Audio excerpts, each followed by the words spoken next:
All right. I am here with Coach John Kitchens. Hey, John. What's up? How are you? Good. You have a good Thanksgiving? It was perfect. It was Good. lazy and just just what we needed.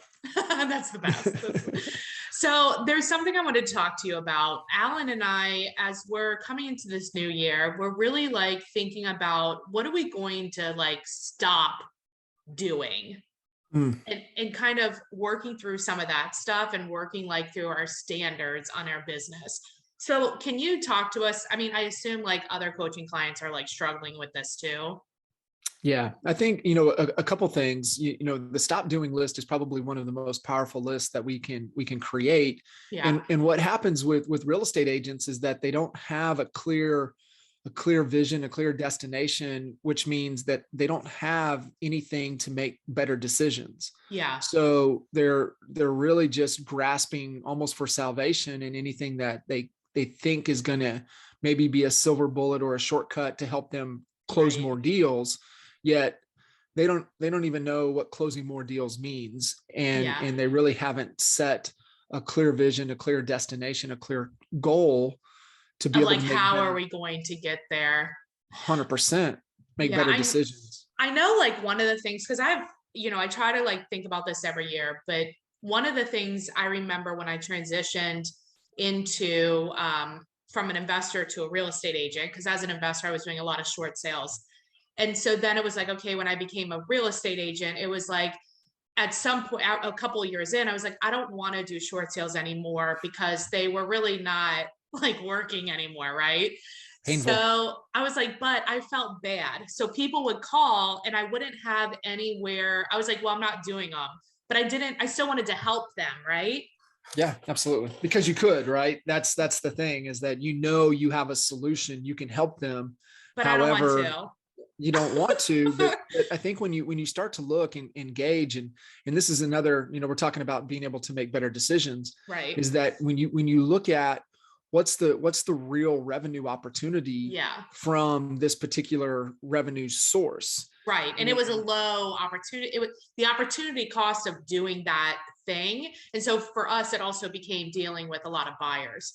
And it was like the opportunity cost was not connecting with more sellers, right. And you which we look at you look have. at the time, right? You Yeah. look at the time allocation. So Hmm. this is, the exercise that we always try to put agents through is, put a stopwatch on your time investment working with a seller, Yeah. your time investment working with a buyer, your Right. time investment working with a bank owned property, your Hmm. time investment working a short sale deal, Right. right? So when you put the math to it, and if you really pay attention, you're probably close to minimum wage or a little under with your total Hmm. time investment on Right. that particular check. And a lot of Right. agents don't value that, and until you value your time, nobody else will. And this goes back to what you just said, at the beginning when we went live, was what is the standard. And Yeah. so there's this great quote that's been on our whiteboards for about the last 6 years, and it's that the only standards you have are the standards you enforce. Oh. And so, and right, Yes. we can say we have all of these standards, we live a high standard, but Yeah. do we enforce that standard? And if the Right. answer is no, then our standard is what we It's accept. Yeah. I used to tell And people like, I can tell you what you value based on your credit card statement, yeah, I can like tell what you you what you pay value, for. what Yeah. you pay for, right? That comes down to commitment as well, but also just show me your calendar. Yeah. Show me your credit card statement. Show me your bank Right. statement. Show me your calendar. And I know what you value. I know what your standards are. Yeah. And it really is Well, so important. oh, sorry, go ahead. No, go ahead. I was going to say one of the things that like you've helped me with in this process, and as I like learn and grow and figure out like, because standards change, right? Like as I grow as a business owner and my my reason and my dreams get more solidified, it's like, okay, well, I'm leaving this chunk behind, but like I said, like I was like, what do I do with it? You know?